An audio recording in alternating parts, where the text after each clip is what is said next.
Welcome to History's Hiccups, Part 70. Dive into the tale of Commodus, Rome's gladiator emperor, who stepped down from the imperial throne to fight in the arena.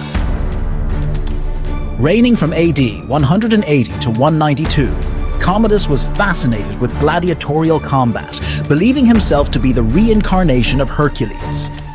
He personally entered the Colosseum's sand, competing in hundreds of matches, which he always won, thanks to opponents who dared not strike the emperor.